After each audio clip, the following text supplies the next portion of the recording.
Hey there, internets. So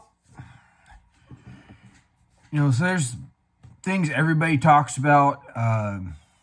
Former Twitter executives being called to task in front of Congress.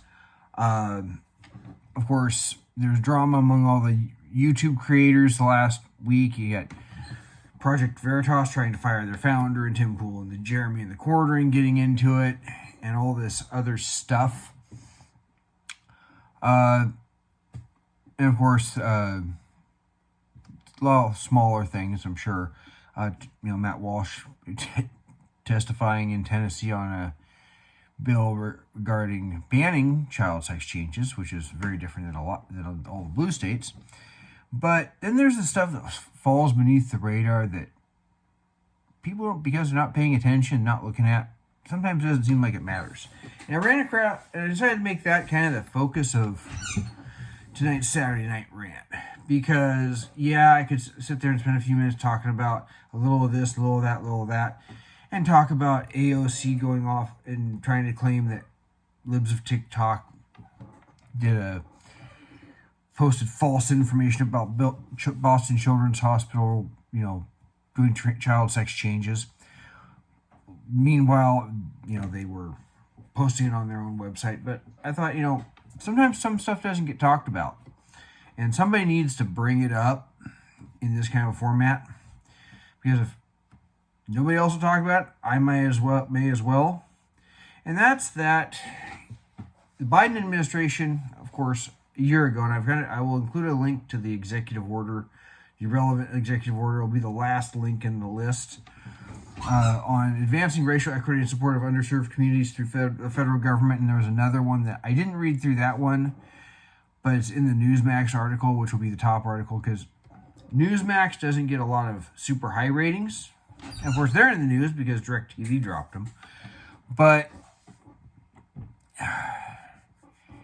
because they don't get high ratings on media bias fact checking, because I try and at least look at where I'm getting stuff from, I'll use something like Newsmax for a initial place. It'll let me know, hey, there's something going on here, and then I'll peel the onion, as my martial arts instructor used to say, about other things. I apply it to politics. And the initial Newsmax article says Buttigieg's $662 million grant to fix ports comes with ESG mandate. For those of you who aren't familiar with ESG, that is environmental social governance. Now, governance can sometimes mean just companies telling you what is going on in their company, or it could be environmental and social governance of the company, taking on what they are when they're only thinking about environmental and social issues. So, are you appropriately woke on the social side? Are you appropriately green on the environmental side? And in the executive order that was entitled Executive Order on Advancing Racial Equity and Support for Underserved Communities through the Federal Government, that would be your social governance. That's affecting the ports grants. And so I followed the links, because most of us don't. And I'm going to link directly to the relevant items. But they're going to have just over $660 million available through a port infrastructure development program. And part of what they're going to look very closely at is what are you going to do for equity, and what are you going to do for environmental, which on the surface sounds good, except that it ultimately turns into making those the first considerations instead of, is this going to make ports actually more efficient? Or in the case of one of them, which is entitled Small Shipyard Grants, it's only $20 million worth. But I've got a few articles here, and then a Biden rule allowing for socially conscious investing by retirement plans, which that's a sticky situation, because maybe I care more about my stock returns than I do about whether they're pushing your social agenda. So the large part of it is the Newsmax article says Transportation Department said it would approve millions towards port infrastructure, but only if environmental, social, and corporate governance policies are implemented. In Wednesday news release, which is will be the next thing on here, that link. The department said its maritime administration will make more than $662 million in funding available for a port infrastructure development program to modernize and strengthen U.S. supply chains. America's ports play a critical role in our supply chains. With today's announcement, we are helping make our ports safer, more efficient, more reliable, strengthening supply chains, reducing costs for the American people, and positioning us for economic success. Remember, you can always get around all of that by buying American. That's not always economically feasible. Granted, at least until my wife went and bought me a bunch of socks at Costco. I was getting my socks from Walmart. I found American-made ones it only cost me like 50 cents more for a 6-pack. At Walmart, of all places. But anyway, hidden beneath the details are climate change and ESG considerations. A closer examination revealed. That closer examination is for the small shipyards, shipyard grants. So, but that is in part of the small shipyard grants, which I'll touch directly to the source. Because I'm not just going to rely on what some people will run out and say, oh, fake news. No, if I not going to pay for NewsGuard or some of those and granted, NewsGuard does carry a liberal bias, just like most of them do. I can go to the source, and that's what I try and do. Dig a little deeper, and that's why I do that from my grandfather's desk. The grants will be awarded only to ports aligned with President Joe Biden's executive orders on advancing racial equity and support for underserved communities through the federal government and tackling the climate crisis at home and abroad. Bougier's Justice 40 initiative, seeking to address gaps, which will be yet another link, by pulling for disadvantaged communities to receive at least 40% of current and future grant benefits will also be a deciding factor. So we're going to make all these social and identitarian politics and environmental politics more important, effectively, than getting stuff on and off ships efficiently. I can kind of get it if you say, hey, we need to modernize this, so maybe we're running this piece of equipment off electricity rather than diesel. Ultimately, you're going to have some fossil fuels because you're not going to solar and wind your way out of this.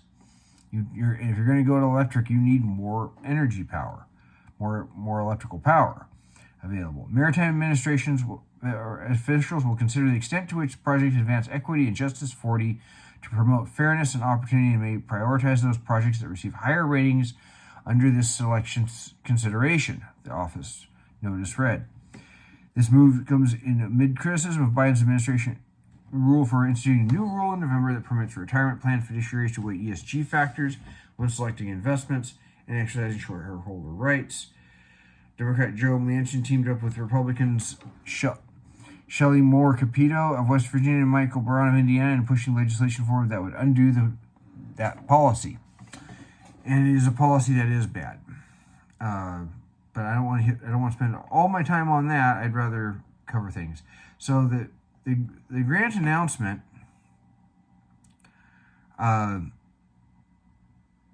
it's not just 1 year; it's multiple years. It provides $450 million annually in funding for the program.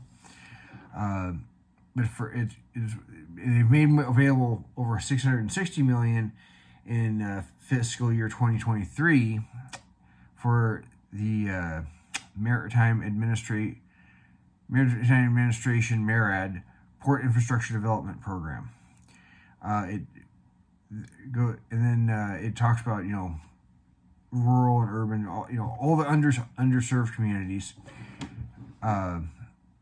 They will consider how projects. It says here a few links in. It says, let's see. America's ports play a central role in our supply chains. With today's announcement, we are helping make our ports safer, more efficient, more reliable, strengthening supply chains, reducing costs for the American people, and positioning us for economic success. MARAD's Infrastructure Development Program discretionary grants help eligible applicants, including port authorities, states, local governments, indigenous tribal nations, counties, and other eligible entities, to complete critical port-related infrastructure projects. Grants are awarded on a competitive basis to support projects that improve safety, efficiency, or reliability of the movement of goods through the ports and intermodal connections to ports. MARAD will also consider how projects address climate change, sustainability, equity, workforce development objectives. This program includes a statutory set aside for small ports to continue to improve, expand their capacity to move freight reliably and efficiently, support local and regional economies, and support supply chain improvement. That's the second part of this paragraph. It actually starts off with this funding will support efforts by ports and industry stakeholders to improve port related infrastructure, meet the nation's freight transportation needs, ensure our port infrastructure can support future growth. And then it goes into the part I just read. So they've got to set aside for small ports, which would make sense. You know, we get so much freight going through Los Angeles. They've actually had bottlenecks happen at Los Angeles and Seattle on the West Coast to get into smaller ports where they can redirect ships. I think it was last year or the year before, they actually had ships parked out in Puget Sound and out toward the San Juan Islands waiting to get into ports. If you have more capacity, you can get more stuff in. Again, you help the problem, buying American. So recent projects funded include installation of fast charging stations and other port electrification of components, and development of scalable plan for transitioning the port and local marine industry to zero emissions technologies.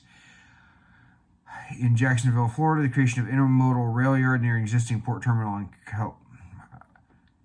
Kalaskia, Illinois, and the modernization of electric and stormwater infrastructure and warehouse capacity in Cleveland. And I'm not even going to try and pronounce the Cuyahoga County Port Authority in Cleveland, Ohio. They actually had to do in there. I did not read the full list of 2022 projects. So, and they're putting in $160 million to reduce port-related emissions from idling trucks through the use of advancement of electrification improvements and efficiency. So that's what that is, and that's the overall $660 million, with a lot of it going toward things like fast charging stations. Fast charging for what? Heavy trucks, semis, electric ones are not really here. But though, honestly, that's probably going to be one of the few places an electric truck might be a good idea because they just don't have the range. I remember reading an article where someone put a Chevy a gas truck and a Ford electric truck, and I don't think it really matters what brand. They tried to both take the same trailer to the same location, and the Ford truck had to turn around and go back, drop off the trailer because they wouldn't be able to get it back before the rental time was over. And the Chevy truck made it. The Ford truck just said, "Hey, you don't have the range. You know, started off saying you had enough range, but then it, you know, with the extra weight and wind resistance of the trailer, it got slowed down." The Justice 40, there's a link to that, talking about what that is, what on the U.S. Department of Transportation website, and it's basically trying to think. You know, here's the problem: anytime you build something, you're going to inconvenience somebody. And they say, well, it always happens to people who are black, indigenous people, other people of color, as they call it, BIPOC is their term. Here's the problem: is that usually if you're they used to build airports away from people. Well, guess where the cheaper homes were? Right in the path of the flight path of the aircraft. Now you're trying to build one, and it's like, don't point it at us. Well, of course, nobody wants one pointed at them, but it's going to happen. And when you start considering people's wanting to live there, it's just going to mean that people that have the money to move out of the flight path of that new airport they want to build here in Washington are going to move out of the flight path. And they're going to move where the flight path isn't, which could well be, then you get issues of that neighborhood becomes cheap, so people who are not wealthy move there, and people that were wealthy end up buying up what used to be the cheap houses because they don't want to live in the flight path of an airport. That's just the way it is. And then small shipyard grants.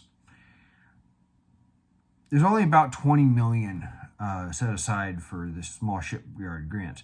But right in here talks about, in the description, where was it? It can be used for construction, is foster efficiency, competitive operation, and quality ship construction, repair, and reconfiguration in smaller shipyards across the United States.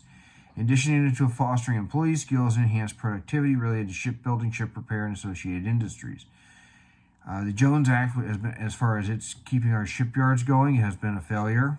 That's where the law says to go from an American port to an American port, you have to use an American-built and crewed and owned ship. You can't use foreign ships, and that has drastically increased the cost of living in places like Alaska, Puerto Rico, Hawaii, Guam, because you have to go a more expensive route. It has not kept up our shipbuilding. Honestly, if you're trying to improve shipbuilding capacity, it'd make more sense to do that in the Department of Defense if you're trying to maintain our shipbuilding capacity, because you need to build ships in a hurry, and that just doesn't work at the speed of modern war. And then it talks in about addition to the goals and statutory criteria, and this notice to fund projects under the small shipyard grant program that reduce greenhouse gas emissions in the transportation sector, incorporate evidence-based climate resilience measures, reduce life cycle greenhouse gas emissions from the project,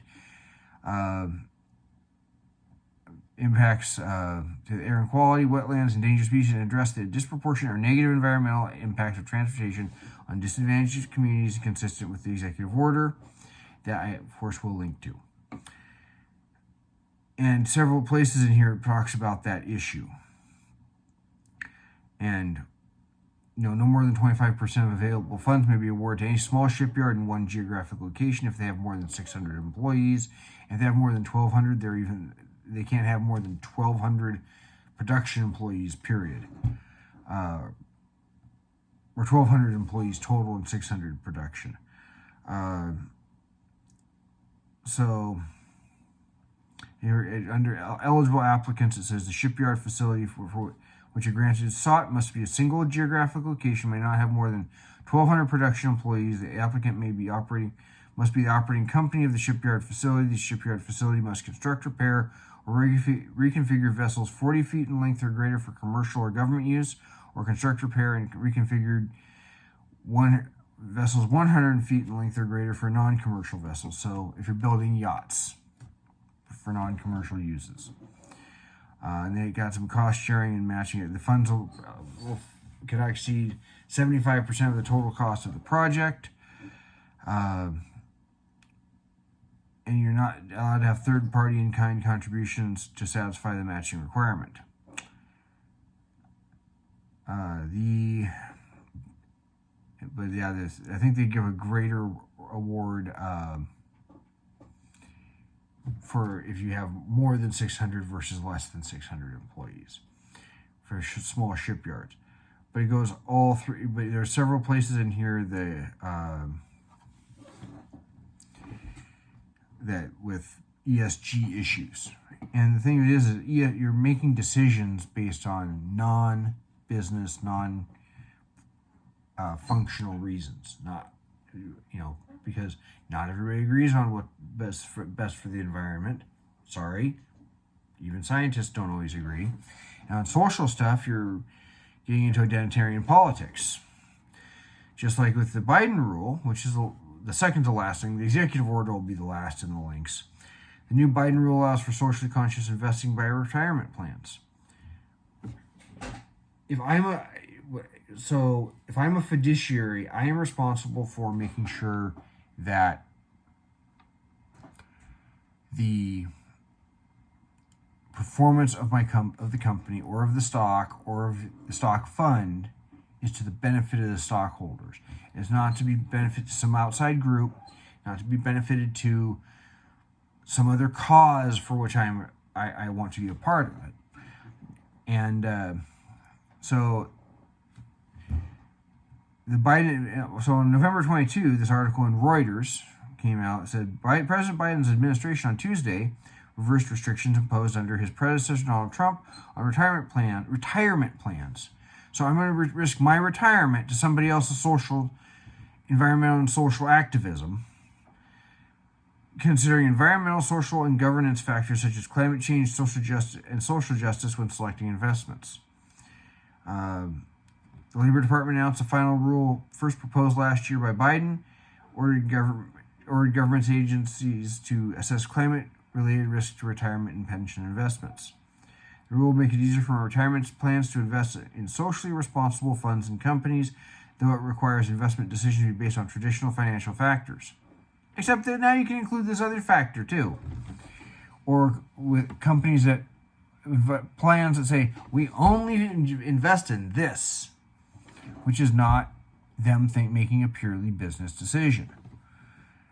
The rule, which the department said covers plans that collectively invest $12 trillion, will take effect 60 days after it's formally published, which means it should be in effect by now. Biden administration's rescinded regulations adopted in 2020 under Trump, a Republican, that allowed retirement plans to consider only financial factors and not social responsibility in making investment decisions and exercising shareholder rights. The Labor Department said the Trump-era rules, which have been criticized by business groups and the financial industries, failed to account for the positive impact that ESG considerations can have on long-term investment returns. If they're having positive effect, you don't need environmental, social justice, and governance rules to be a factor in how you make your investment decisions. So it shouldn't be an issue if that's the case. If it's that positive an effect, then you can make that decision without having to consider ESG. The new rule also allows plan fiduciaries to consider ESG factors when proxy voting on behalf of shareholders. That's basically allowing them to decide for me, unless I actually fill out a proxy sheet or an actual ballot for votes, and under the way my retirement plan used to be from my prior employer, I actually got to vote those shares myself. Lisa Gomez, who heads the Labor Department office that issued the rule, said in a statement that the new policy would remove needless barriers to investing based on ESG principles and end the chilling effect created by the prior administration. What chilling effect? All you're being told to do is invest based on what's best for the people who you have a fiduciary responsibility to. It doesn't say, oh, they're doing things green, you can't invest in them. It says you have to only consider the financial side of it. That's all it said. The rule also makes clear the plans are not required to consider any specific factors in selecting investments for now, clearing up confusion created by last year's proposal, according to Andy Banducci, Senior Vice President at the ERISA Industry Committee, which represents employee benefit plans. Some Republican lawmakers on Thursday defended the Trump-era policy, saying it was necessary in order to discourage retirement plans from putting social and political objectives ahead of financial returns. That is true, because there are people that think that you should run your business based on something else. Now, when it's your own private business, you own the business. If you want to run it and say, I'm going to run it based on my own conscience, that is no different than what Hobby Lobby wanted to do by saying, hey, we're not covering certain kinds of birth control. That because of our religious beliefs. That's no different than deciding that when it's your own private business. But when you have other owners that you have to look out for, you don't get that right. That's the difference between a publicly traded and a privately traded company. The Biden administration's new rule jeopardizes the financial security of many retirement savers, especially workers and retirees who may be put into ESG investments by default. Republican members of the House of Representatives Labor Committee said in a statement. And it'd be one thing if they said you can offer plans that invest on ESG, and I had the option to take one that did or one that didn't, and I could make my own decision of how to invest inside that retirement plan. But when you just offer a bunch of targeted plans and one or two others, you're not giving me much choice. If that's the strategy that they're investing in, great. But at least I should have a say in that. Companies have faced increasing pressure from shareholders to address ESG issues that could pose threats to their stock values, such as carbon emissions and workplace diversity. Well, ESG issues could be carbon emission restrictions could make the company perform worse, or workplace diversity if you're picking people based on race instead of whether they can do the job. Or maybe you want to invest in that way. That's fine. But when that's different, and when it's a vote of shareholders, it's different. But not when you're telling me I don't get a say myself. And with a lot of retirement plans, you don't. Funds adhering to ESG principles oversee an estimated $6.5 trillion in assets, though they have experienced an unprecedented drop in investments this year in market downturn. Well, the fact is that a lot of those companies are not as capable. And we've had general downturn in the market. My retirement took a hit too. But to be pushing ESG is not a good thing, because that starts getting into, even they've tried to push in the EU, companies having to have an ESG, environmental social governance plan or policy. And it's not the government's job to be making those kind of decisions, other than to make sure that fiduciary responsibilities are taken care of. Now, governance in the sense of you have to be transparent with your shareholders, totally get it. I expect that. But that's where you should draw the line. You shouldn't be expecting these companies to adhere to your political will. And you shouldn't be awarding grants based on just your political will, as far as social issues, the social considerations, those sorts of things. You know, if there's a grant to say, hey, we're going to do a grant to clean up the bay for environmental things, that's fine, but don't put it as transportation then. If you're going to do a grant to have job training for people who are in poor communities, which if you went to poor communities, you're going to hit a lot of racial minorities anyway. Again, that's different. But we're not going to get past that until you stop talking about race anyway. But anyway, that's what I got for you, because it's not something that's as well looked at as the Biden administration putting ESG into their policies. But let me know what you think. Put a comment in. I don't think ESG has any place in grants. But that's me. If you like what I brought up, a little outside the norm of what you're hearing about in most of the news cycle, like, share, and subscribe, and make sure you've subscribed. It helps fuel the algorithm. Putting a comment in helps the algorithm and gets it out to more people. It would help me out. Until then, you all take care.